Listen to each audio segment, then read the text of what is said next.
자, 오늘 마가복음 10장 32절부터 45절까지인데요.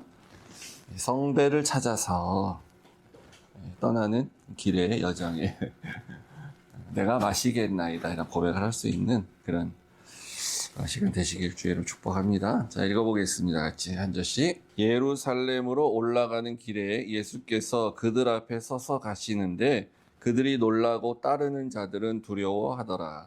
이에 다시 12 제자를 데리시고 자기가 당할 일을 말씀하여 이르시되 보라, 우리가 예루살렘에 올라가노니 인자가 대제사장들과 서기관들에게 넘겨짐에 그들이 죽이기로 결의하고 이방인들에게 넘겨주겠고 그들은 능욕하며 침뱉으며 책찍질하고 죽일 것이나 그는 3일 만에 살아나리라 하시니라.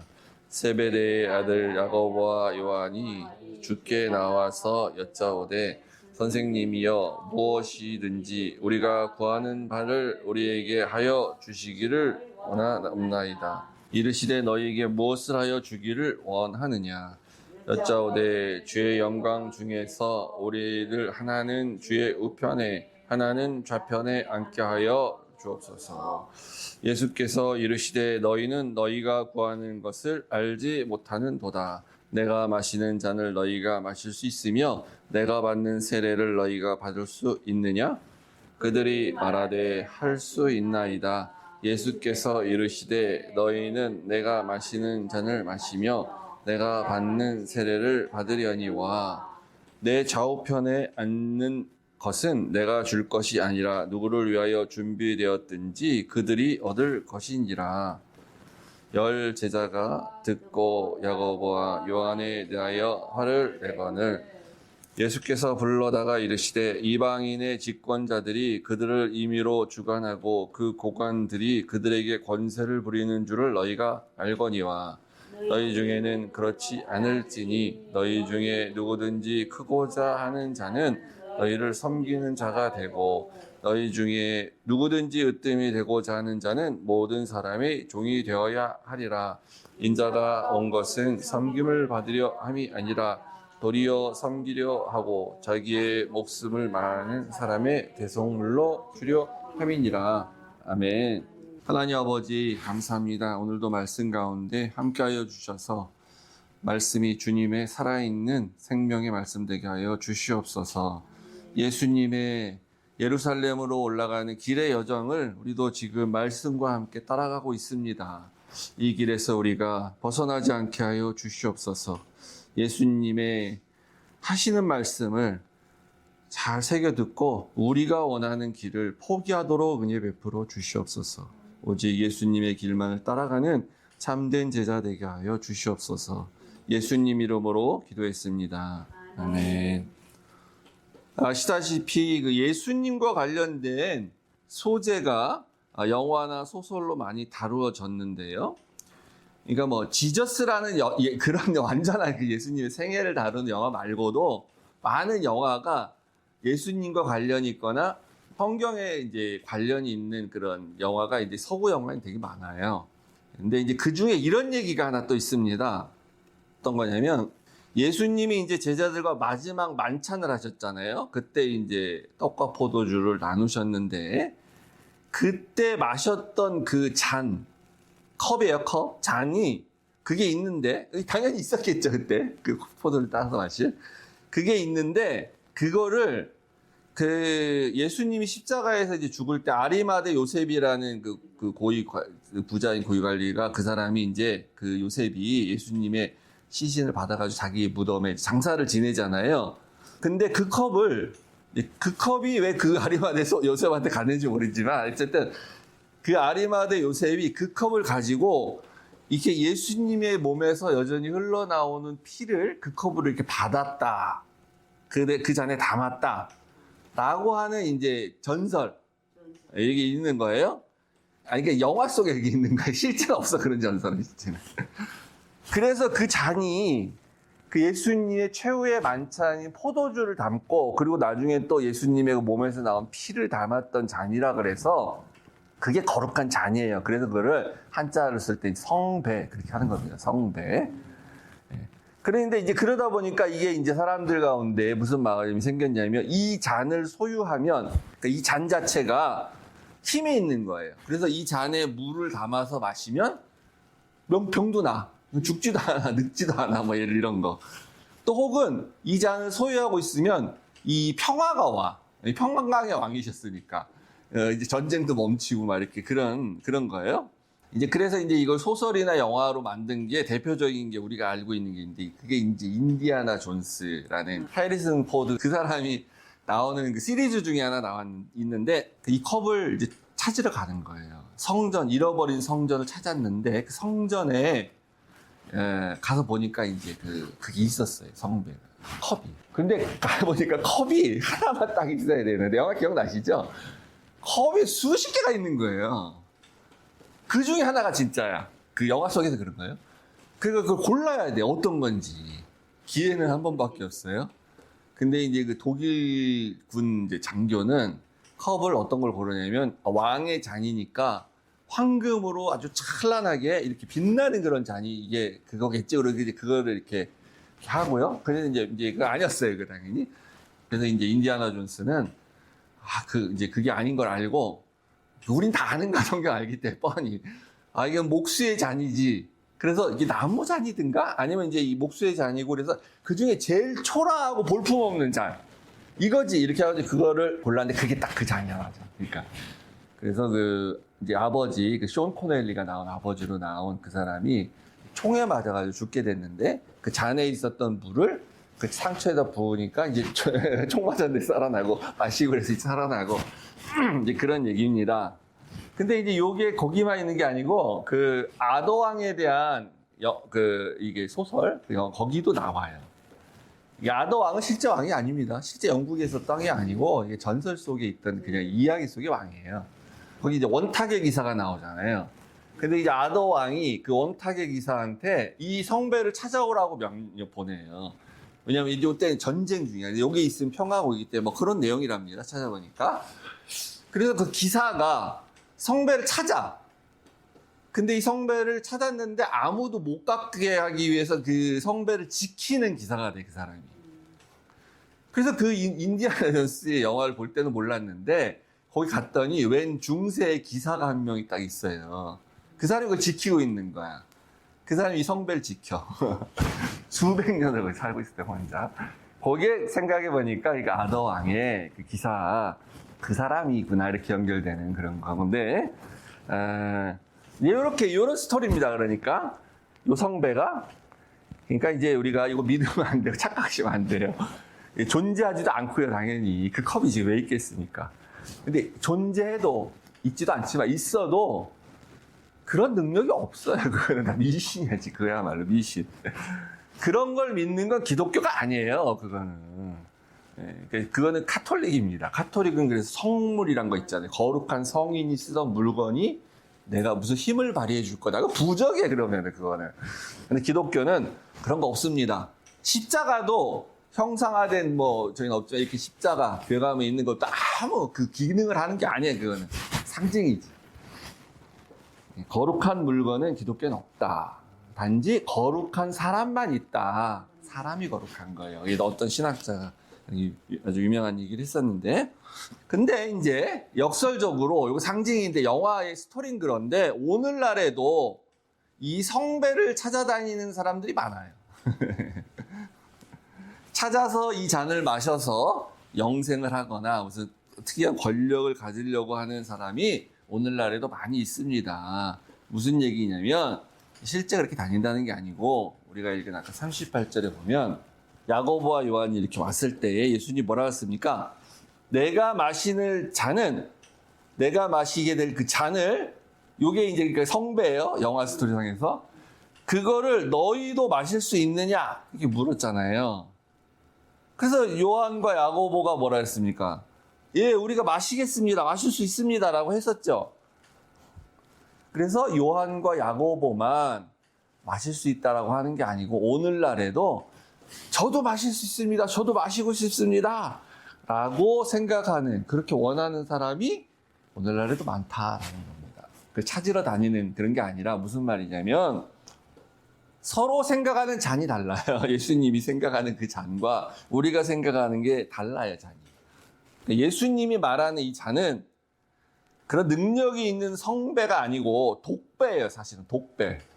마시면 죽는 그런 고난의 잔, 죽음의 잔입니다. 근데 야고보와 요한은 그렇게 생각하지 않고 요 잔은 자기들이 기대하고 바라고 있는 어떤 잔이에요. 그러니까 이제 구체적으로 말하면 이런 거겠죠. 승리의 잔, 승리의 축배를 들 샴페인의 그 잔. 뭔가 일을 하나 이렇게 성공하고 나면 우리가 샴페인 터뜨리죠. 축하한다고. 그때 이렇게 다 나눠서 부어서 마시는 그런 잔.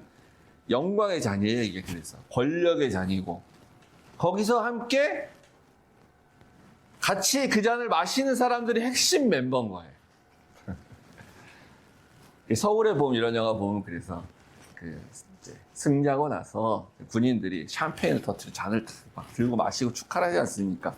그 잔을 마시겠다는 사람이 오늘날에 여전히 많이 있죠. 근데 예수님이 말씀하신 이 잔은 그 구약에도 여러 군데서 이렇게 언급되는데 어떻게 묘사가 되냐면요. 여러 군데 있지만 한 군데 보면 이사야서 51장에 보면 하나님께서 진노를 하셔서 이렇게 심판을 하실 때 심판을 이렇게 하시는데 뭐 심판을 하시면 이제 뭐 불을 내리고 뭐 막 이렇게 해갖고 뭐 땅이 갈라지시게 하시고 뭐 이렇게도 하실 수 있잖아요. 근데 여기는 그렇게 말하지 않습니다. 이스라엘한테 잔을 줘.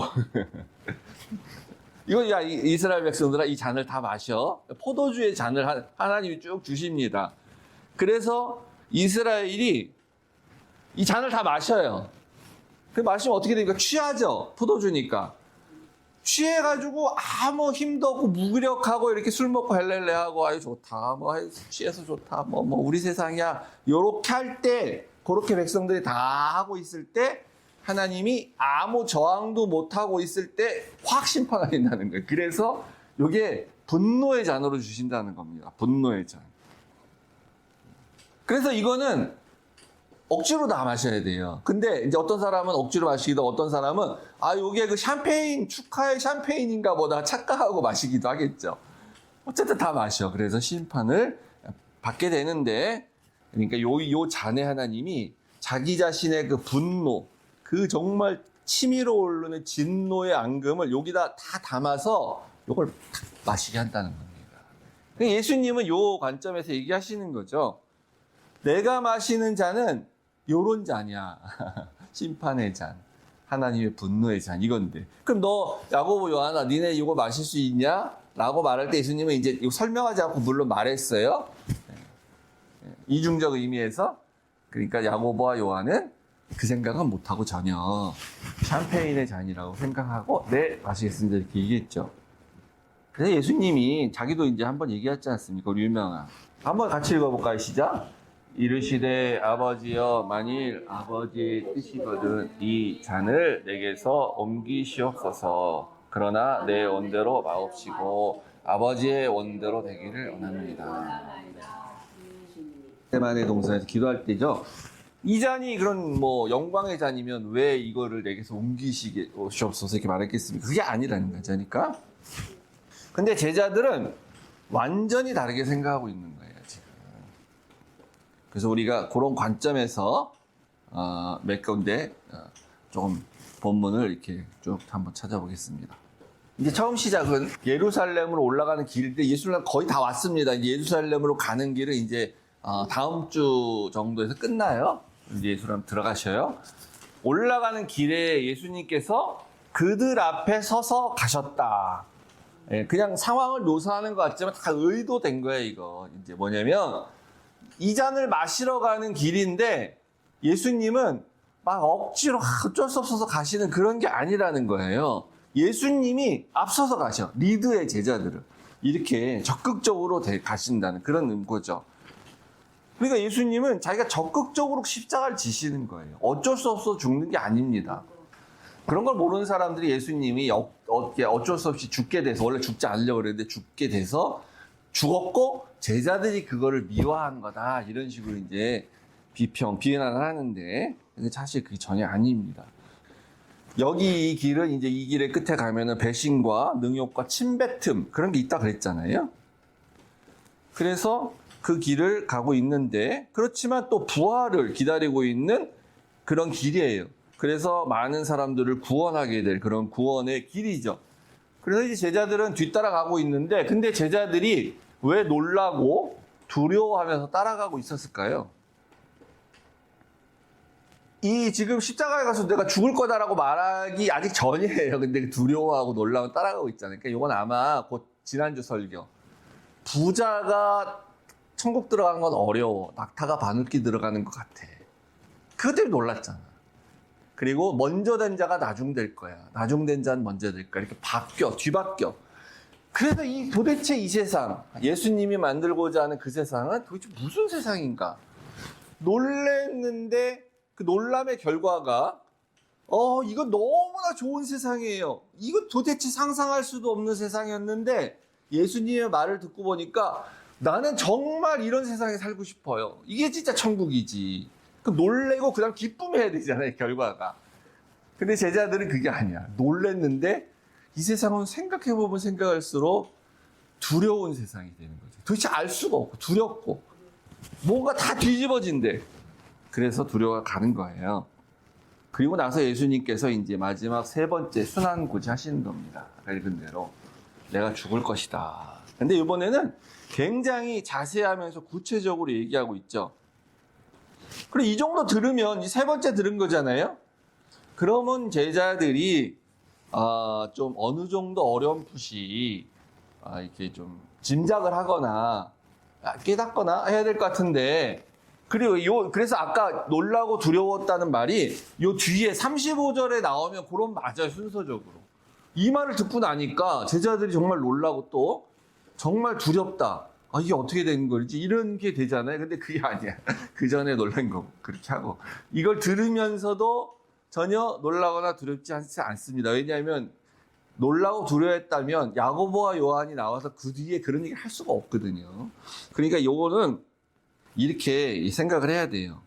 이 말만 보면 이건 어마어마한 얘기잖아요. 근데 요거를 이렇게 거꾸로 생각하는 겁니다. 그러니까 그게 참 희한한 일인데.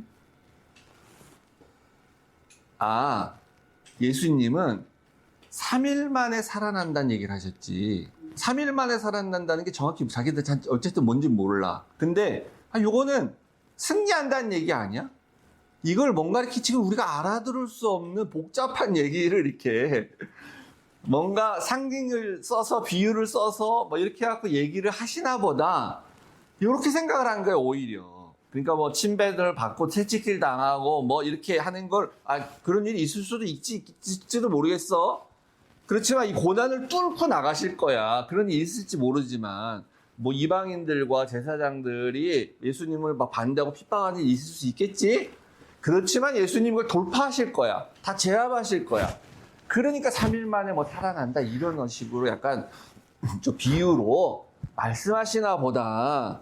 이렇게 해서 제자들은 영 딴 생각을 하고 있는 거예요. 결국은 승리하시고 권력을 잡으시겠지 이런 거죠. 그러니까 제자들은 여전히 이렇게 말을 듣고 나서도 이제 예루살렘에 들어가면은 우린 다 한 자리씩 하게 된다. 그런 길로 우리가 가고 있다. 그래 결국은 우리는 성배를 드는 게 아니고 축배를 들게 될 거야. 샴페인을 터트리게 될 거야. 이렇게 생각하고 있는 겁니다. 그러면 야고보와 요한만 그랬겠습니까? 마태복음에는 이제 엄마가 와서 이렇게 했다고 그러는데, 뭐 그런 정확히 뭔지 모르지만, 근데 나머지 10명도 다 똑같은 마음이에요. 그래서 제자들이 화냈다 그러죠, 이들한테. 그 뭡니까? 내가 먼저 말해야 되는데, 요 야고보하고 요한한테 선수처 당했구나. 아이고. 내가 조금 머뭇거리는 사이에 저것들이 먼저 가서 자리를 이렇게 찜하면서 먼저 이렇게 선수 쳤구나. 이렇게 생각을 했던 거죠. 이제 내가 마실 잔을 너희가 마실 수 있냐? 내가 받을 세례를 너희가 받을 수 있냐라고 해서 이제 잔과 세례 같이 나오는데, 이 세례도 그런 면에서 잔과 같은 의미로 이렇게 해석을 하는 게 좋습니다. 심판의 의미인 거예요, 세례도. 그러니까 이 세례가 우리가 받는 세례를 말하는 게 아니에요. 근데 예수님이 세례를 받으신 적이 있잖아요. 그래서 이제 이중적인 의미에서 이제 볼 수는 있어요. 그러니까 이 세례는 이제 문자적으로 그대로 이렇게 이제 뭐 몽둥이 세례 받는다 뭐 이렇게 할 때 마구 쏟아진다 그런 의미잖아요. 그 세례라는 게. 그래서 어떤 이 심판 이것이 이 재난이나 어떤 위험의 형태로 왔을 때 완전히 압도될 정도의 그런 세례를 받게 된다라는 걸 상징하는 거고요. 진노의 세례라는 거죠. 그러니까. 또 한 가지 의미는 이제 본인이 세례를 받으신 적이 있기 때문에 세례 요한한테 하나님의 새 언약의 백성의 선두에 서면 이런 어떤 그 고난받아야 하는 메시아의 소명으로서 이 세례를 받게 된다라는 그런 의미가 있을 수 있겠죠.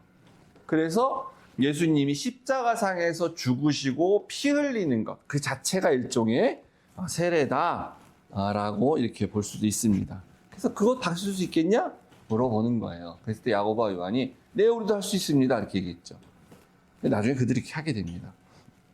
이런 생각 혹시 해본 적 있으세요? 한 10년 뒤나 한 20년 뒤쯤에 대한민국의 대통령이나 미국의 대통령이, 우리 미국 사니까 이제 미국 대통령, 근데 이제 이해를 돕기 위해서 한국이라고 쳐요. 한 10년 정도 뒤나 20년 정도 뒤에 누가 대통령이 될 것인지에 대해서 내가 무슨 예언을 하든지 꿈을 꾸든지 난 정확히 알아. 미래에서 왔든지 하여튼. 만약에 정확하게 알 수 있다면 그러면은 어떻게 하겠습니까? 어디에 줄 설지를 알 수가 있는 거죠. 만약에 내가 정확히 안다면 10년 뒤, 20년 뒤란 건 무슨 얘기냐면요. 후보가 아직 안 정해져 있고 누가 될지 모르는 거잖아요. 전혀. 아니 뭐 다음 달에 선거한다, 6개월 뒤에 선거한다, 그럼 그때 윤곽이 다 잡히잖아. 후보 결정되면 그 둘 중에 한 명이지 뭐. 그러면은 그 50%, 50%니까. 그때 이미 늦는 거고 10년 뒤에 알아 만약에. 그러면 이제 젊은 정치인이라고 하면 생각해 보세요. 그러면은 그 사람한테 가서 줄을 서야지. 자기가 정치적으로 이렇게 성공하기 위해서는. 그러면 나는 민주당인 지지자인데 10년 뒤에 될 사람이 공화당의 누구야 만약에. 그럼 얼마든지 민주당을 이제 벗어나서 얼굴을 옷 갈아입고 공화당으로 갈 수 있을 정도잖아. 정확히만 안다면. 반대도 마찬가지가 될 수 있고요.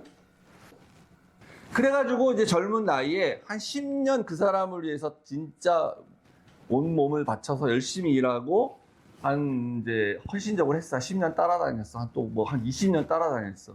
근데 뭐 이제 우여곡절도 있고 뭐 못 될 가능성도 있고 막 죽을 고비도 넘기기도 하고 뭐 만약에 그렇게 어쨌든 그 사람 반드시 돼. 난 알기 때문에. 그러면은 그 모든 시간들이 가치가 있는 거죠. 얼마든지 해볼 만하지 않아요? 그러면 이 사람은 당연히 뭘 기대하겠습니까? 축배 샴페인을 내가 마시게 될 거라고 당연히 기대하죠. 그리고 한 자리에 앉을 걸 기대하죠, 당연히.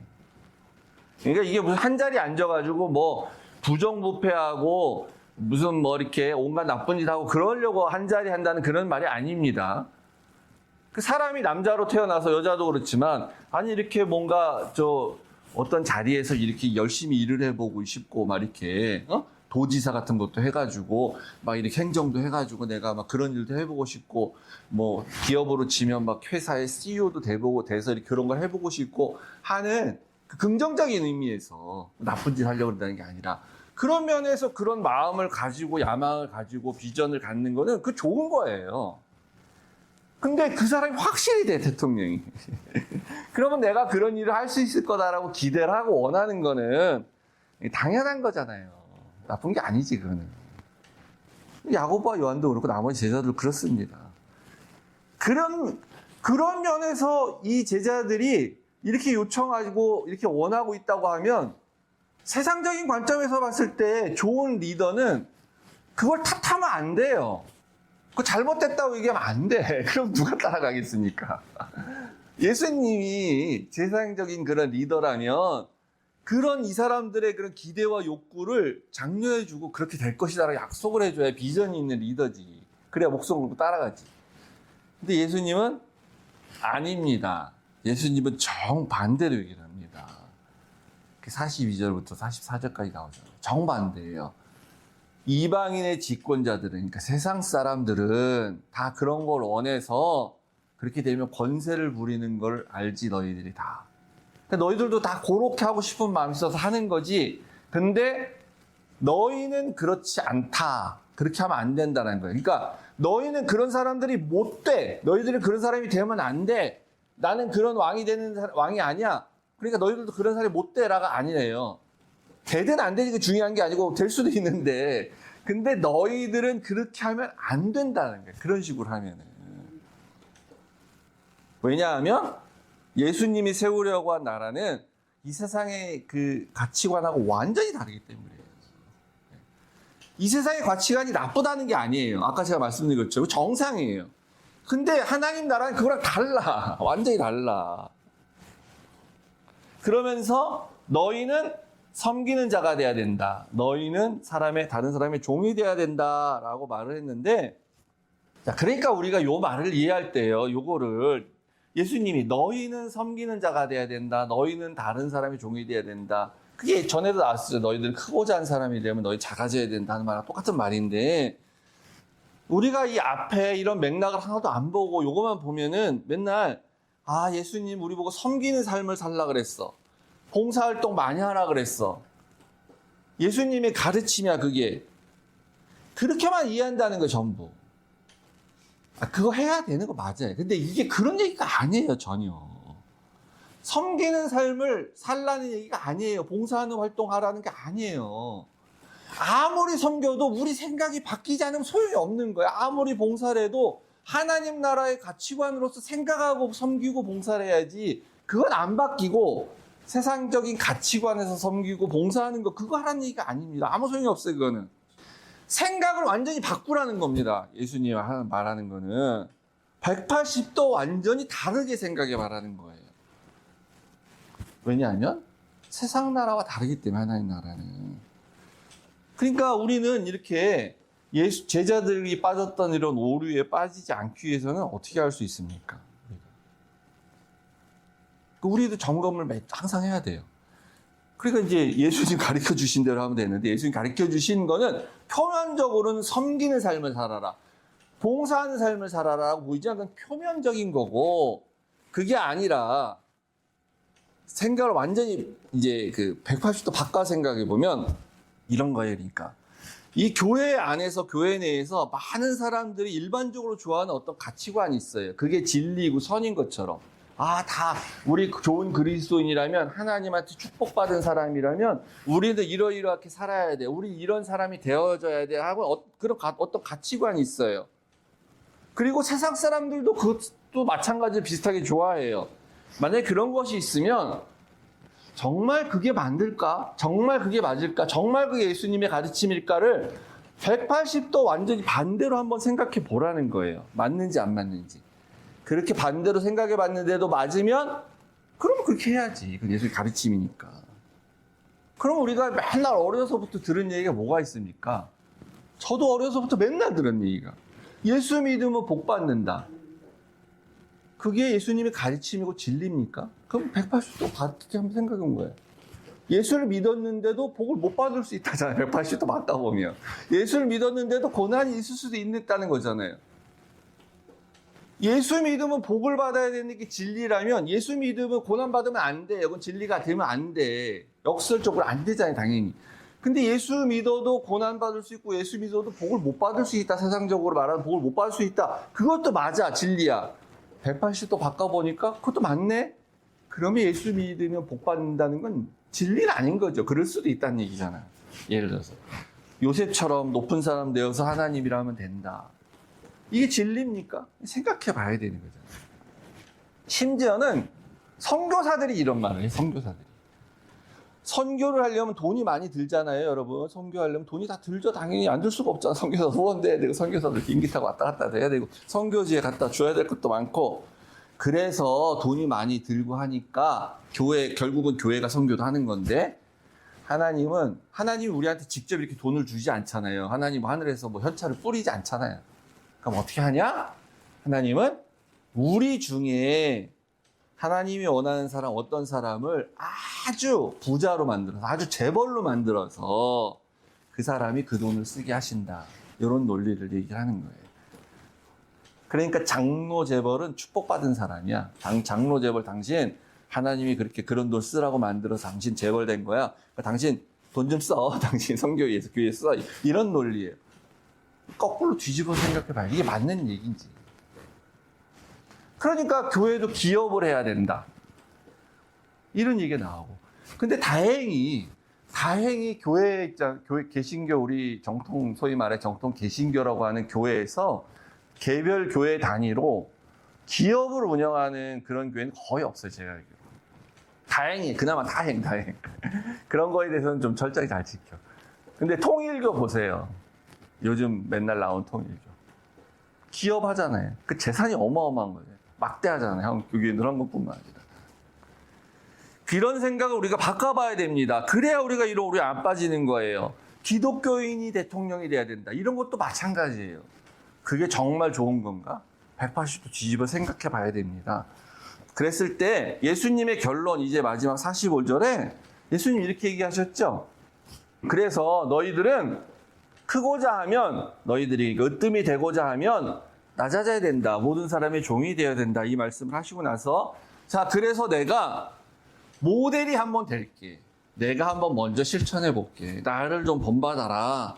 라고 하시면서 그 유명한 마가복음 10장 45절에 거의 신약 성경에서 이렇게 최고의 구절, 이렇게 중요한 구절을 뽑으라면 하나에 들어갈 수 있는 말씀하신 거예요. 우리 한번 읽어볼까? 45절 시작. 인자가 온 것은 섬김을 받으려 함이 아니라 도리어 섬기려 하고 자기 목숨을 많은 사람의 목물로 주려 함이니라.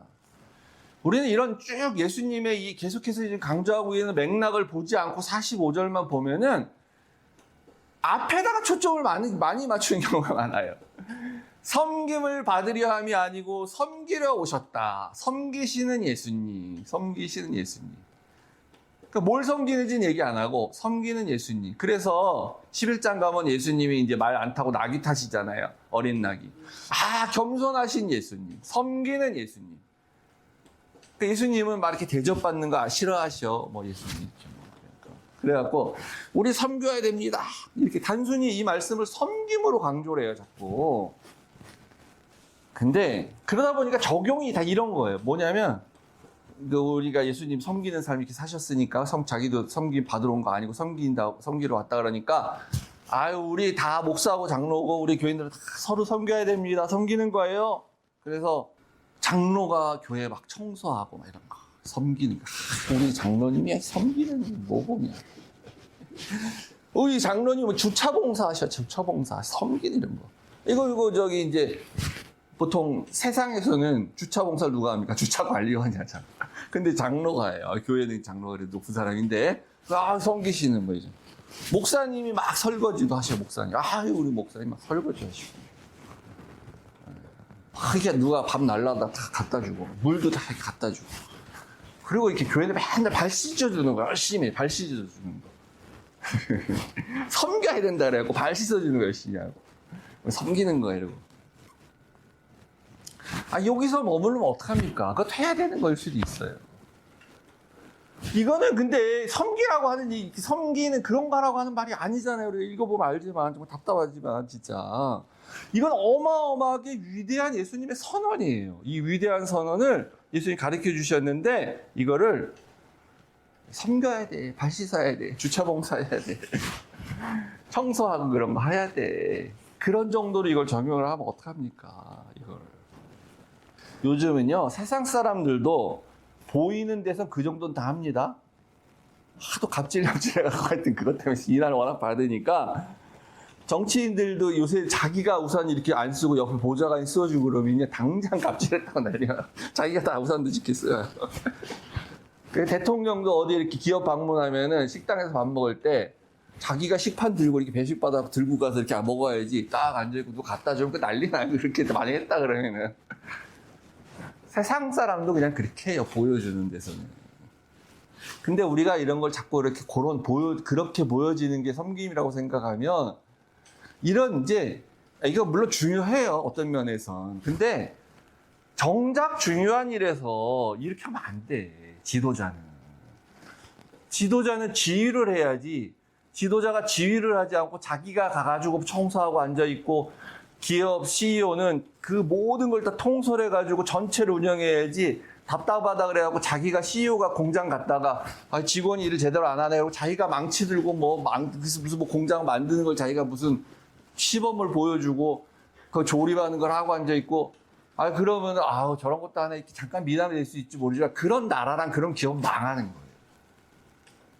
지도자는 그런 거 하면 안 되는 거예요. 지도자는 전체를 통솔하면서 다 일을 할 수 있게 자기가 지휘를 해야 되는 거예요. 지휘를. 근데 이제 교회는 이렇게 해도 돼요. 장로나 목사가 청소하고 이렇게 설거지하고 해도 됩니다. 왜냐하면 교회 일이란 거는 회사 일이나 나라 일이랑 그런 거랑 다르거든요. 교회는. 그냥 좀 잘 안 돼도 교회는 다 같이 봉사하고 다 같이 섬기고 이렇게 하는 게 교회 일이니까 상관이 없어요. 예수님의 이 메시지는, 이 위대한 선언은 자기는 섬기는데 그런 섬김을 하는 게 아니라 자기는 목숨을 내놓고 대속물로서 죽는 그런 섬김을 하겠다는 겁니다. 우리를 노예 가운데서 구원하기 위해서 속전을 지불하는데 그 속전, 그 속량하기 위한 돈을 지불하는데 자기의 목숨으로 지불하겠다는 거예요. 그런 섬김이에요. 본받아 살려면 우리가 그런 섬김을 해야지 그럼. 근데 우리가 어떻게 남을 위해서 죽겠어요? 못하지 우리는. 그래서 이렇게 섬기는 걸 해서 예수님은 발 씻어주고 밥 갖다 주고 물 갖다 주고 하는 섬김을 해서 왕이 되신다는 게 아니에요. 그래서 하나님 나라의 왕으로 등극하는 게 아니에요. 그 보좌에 앉는 게 아니에요. 그분은 이런 목숨을 줘서 그런 섬김을 해서 왕이 된다는 거예요. 그분이 왕권을 갖게 된다는 겁니다. 그러니까 제자들이 이 수준은 어떤 거냐면은 그런 거잖아요. 네가 먼저 섬겨라. 넌 왜 네가 높아지려고 하냐. 네가 먼저 청소해라. 난 하기 싫어.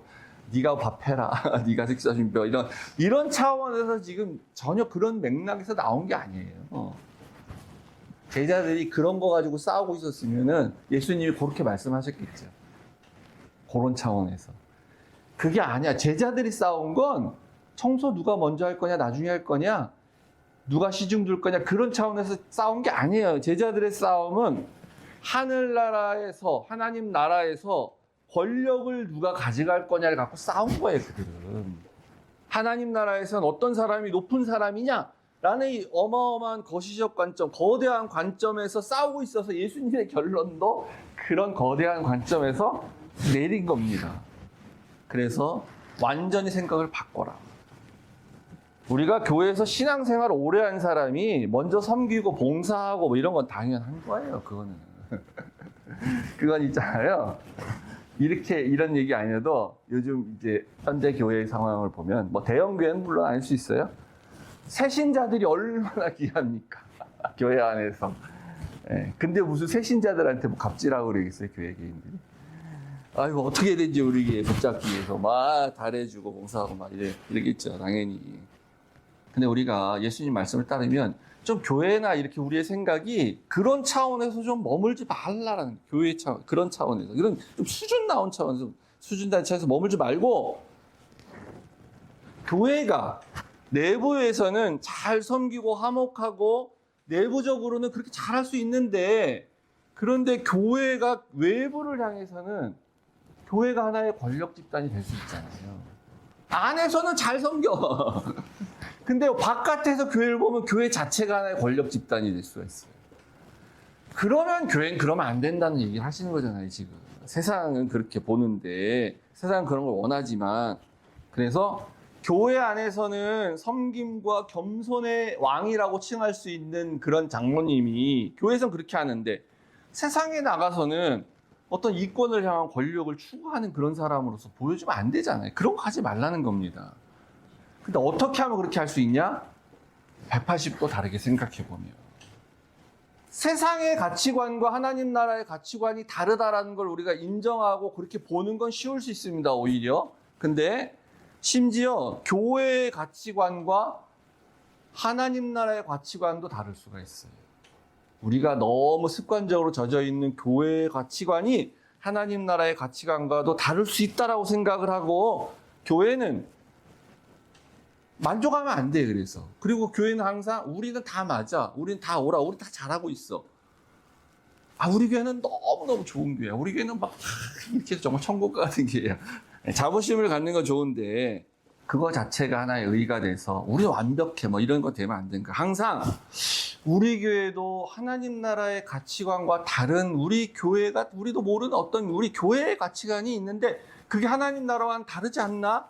라고 끊임없이 찾아야 돼. 그리고 그렇게 발견되면은 그걸 같아지기 위해서 노력하는 것. 그게 바로 교회 공동체가 돼야 되는 겁니다. 그 야고보와 요한이 예수님의 잔을 이제 마시겠다고 했잖아요. 그들은 물론 모르고 다른 의미에서 그렇게 말했습니다. 자기들은 축배의 잔, 샴페인의 잔인 줄 알고. 근데 예수님은 또 다른 의미에서 그래 결국은 너희들이 그렇게 마시게 될 거야 라고 말을 했죠. 다른 잔인데 마시게 될 거다 이렇게 얘기를 하지 않았습니까?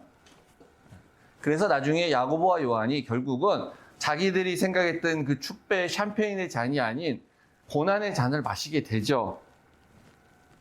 어떻게 그럼 그들은 그렇게 할 수 있었냐? 지금 이 모양인데.